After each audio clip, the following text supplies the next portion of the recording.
করছি। এদিকে আরো পিছন আর হ্যাঁ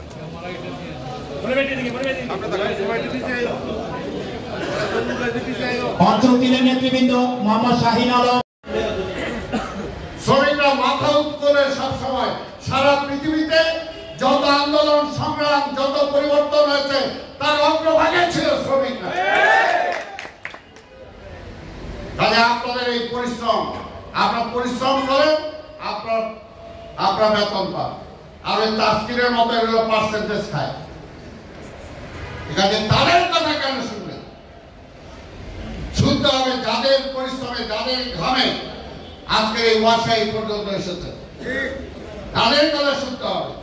যে একটা শ্রমিক দীর্ঘ 15 বছর ধরে এখন পর্যন্ত সে মিটার রিডিং করবে, ওই চাকরি হবে।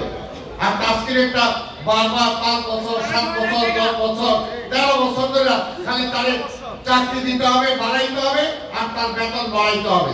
কার টাকা? জনগণের টাকা, আপনাদের ঘামের টাকা। পার মান্থ 30 কোটি টাকা নিছে। পার মাসে আমেরিকা বসে টাকা নিছে, তার টাকা লেখেন না কেন? এখনো কেন পত্রিকা আসে না? এখনো কেন পত্রিকা আসে না? তাস্কিরকে কেন ধরা হয় না? কেন তারা ধরে না ফাঁসিতে ঝুলানো হয় না? এইটা লেখেন। ড্রাইভার ছিল বেশি ডেঞ্জারাস, ড্রাইভার ছিল বেশি শক্তিশালী তাস্কিনের থেকে। তাস্কিনের ড্রাইভার ভাই বোন বউ আছে কেন জানি না, সকলে এক। আমরা তো দেখছেন শেখ হাসিনা নিজে বলছে যে আমার পিয়ন যদি প্রেম দিয়ে যায় 400 কোটি টাকার মালিক হয়, তাহলে তাহলে বুঝো, তাহলে তোমার কথাই ঠিক আছে যে তোমার পিয়ন যদি 400 কোটি টাকার মালিক হয়, তাহলে তুমি কয় হাজার কোটি টাকা সরাইছো। এটা পরিষ্কার। আমার ড্রাইভার যদি কয়েক হাজার কোটি টাকা মালিক হয়, স্বাভাবিকভাবে ধরতে হবে যে আমি অনেক তার চেয়ে অনেক বেশি মালিক। তাহলে সে কিভাবে মালিক হলো? আবার সে নিজেই বলতেছে, নিজেই সাক্ষী।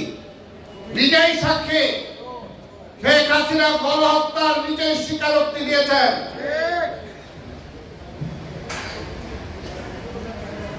আজকে বেগম খালেদা জিয়ার অত্যাচারের কথা নিজের মুখে স্বীকার করেছেন।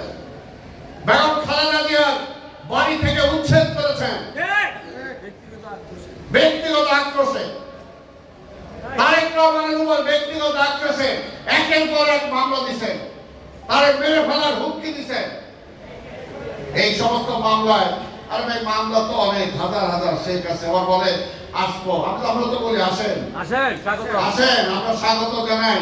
আমরা স্যান্ডেল চপ্পল ঝাড়ু নিয়ে ওয়েট করতেছি, আর পুলিশ হ্যান্ডকাপ করে অপেক্ষা করতেছে না? আসেন। আপনারা দিন বলছেন তারেক কই, তারেক কেন আসে না, মা অসুস্থ আসে না কেন? আপনি আসেন না কেন? খেলা হবে। যাই হোক, আজকে ভুয়া বলতো না, ভুয়া আজকে ভুয়া ওবায়দুল কাদের ভুয়া। আগেই বলছি সারা দেশে ভুয়া বলছিলাম, এটা প্রথমে ভুয়া। এই ধরনের ভুয়ারা রাজত্ব করছে। আর ভুয়ার পক্ষে এখনো বিভিন্ন প্রশাসনে যারা আছেন, ওয়াসাতে যারা আছেন, বিভিন্ন জায়গায় আছেন, সাবধান হয়ে যান, সাবধান হয়ে যান। পরিষ্কার কথা, ওই ভুয়ার ফিরে আসবে না।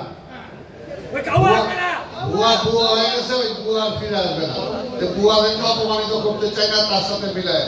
তাই বক্তব্য আমি দীর্ঘায়িত